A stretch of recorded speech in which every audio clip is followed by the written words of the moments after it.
So, this lesson is going to focus on a reforming society. This lesson follows our discussion on the Second Great Awakening.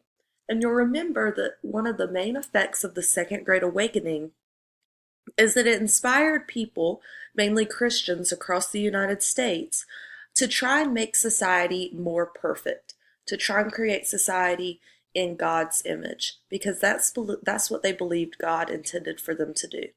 So our essential question is, what inspired Americans to reform society? In case you're not aware, the word reform means to make changes in order to improve. So we are going to look at several different movements that attempted to improve life for people in the United States. So this lesson will focus on the first three reform movements: education, the ill and imprisoned, and temperance. The women's movement and the abolition movement will have their own separate lessons. So let's talk first about education.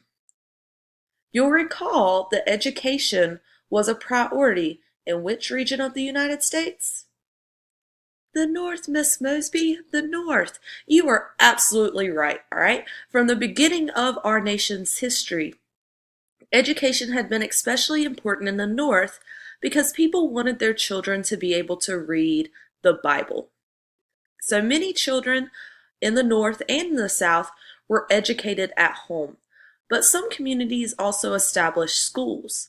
However, most of those schools were funded by individual contributions. So if a community was poorer, often they would not have a school for children to attend. In the early 1800s, the American Spelling Book is written and published by Noah Webster. So this was a popular textbook in many early American schools. As you can tell by the title, this was a dictionary. You've heard of Webster's Dictionary, and this focused on American spelling forms. So many of you have seen the way that English people, English as in people from England, write words different than us, like color includes the letter U. So this is where we start to see a distinct American way of spelling things introduced by Noah Webster's American Spelling Book. You can see an image of this book over here on the right, published in 1809. So there was a push to establish public schools across the United States.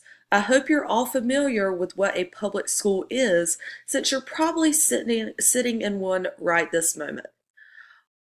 This movement was led by the man on the right, Horace Mann.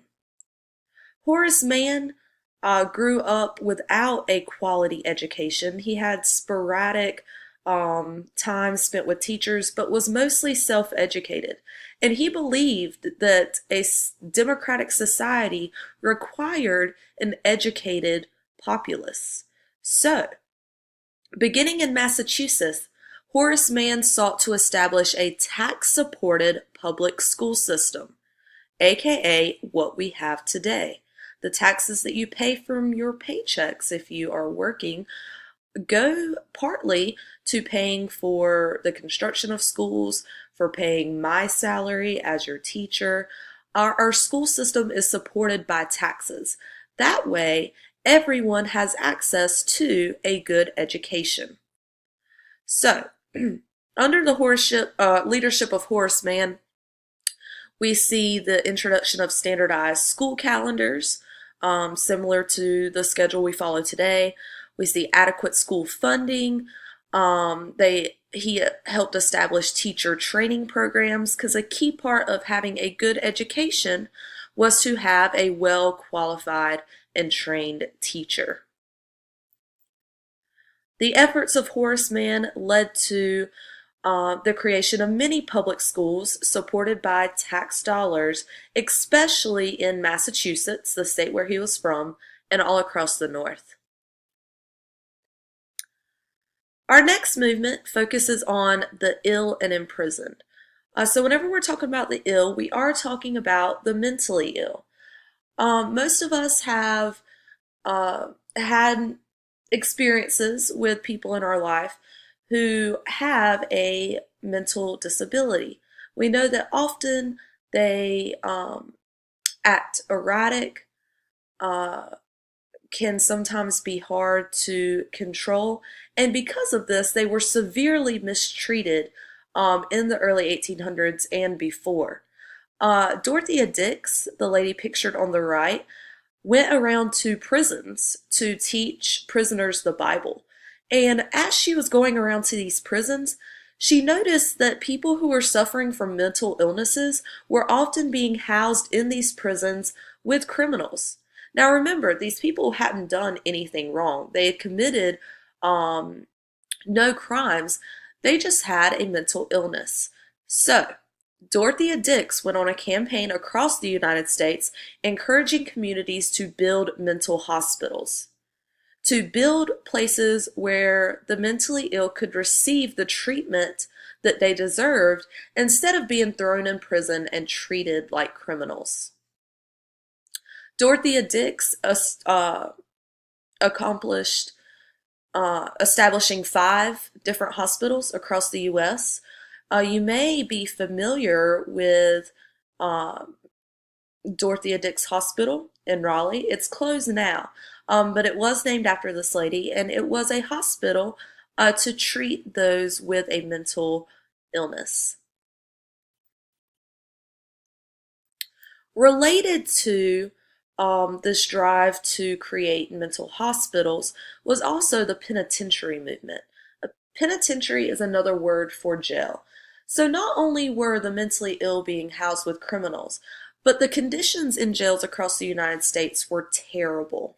All right. You had people who committed petty crimes being housed with people who had murdered their entire family. You had young children in with hardened criminals. So, Dorothea Dix, along with many other people, realized that things needed to change. Reformers believed that prison should be a place to do penance for one's crime. Doing penance means to make up for, all right, to redeem yourself, instead of just being punished.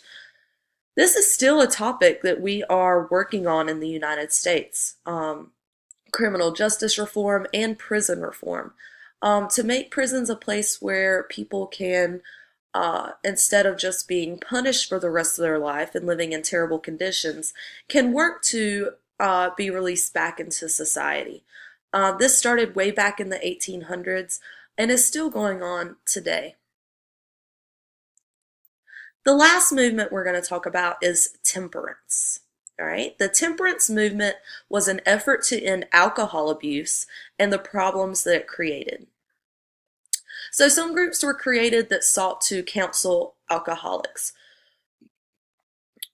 Today we treat alcoholism as a mental disease. You can be addicted to alcohol, and though you know that it's terrible, it's a habit that is hard to break.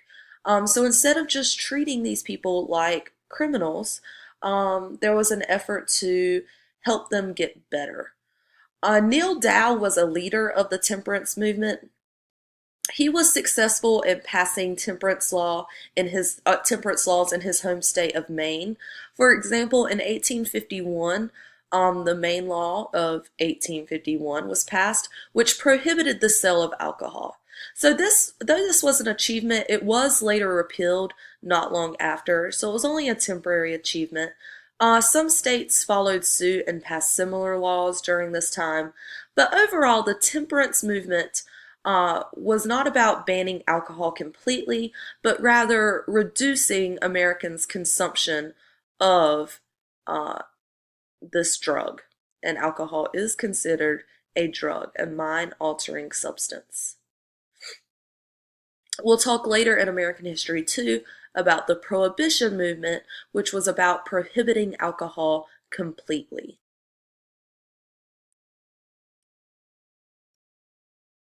So, those are the 3 reform movements we're going to talk about today. All right. We go back to our central question: what inspired Americans to reform society? Well, first of all, it was the religious aspect of the Second Great Awakening, trying to make society more perfect and to fit within God's image. But also, there were some really terrible conditions across the United States that needed to be reformed. As we said, people with mental illnesses or people with um, suffering with addiction to alcohol being treated as criminals instead of getting the help that they need.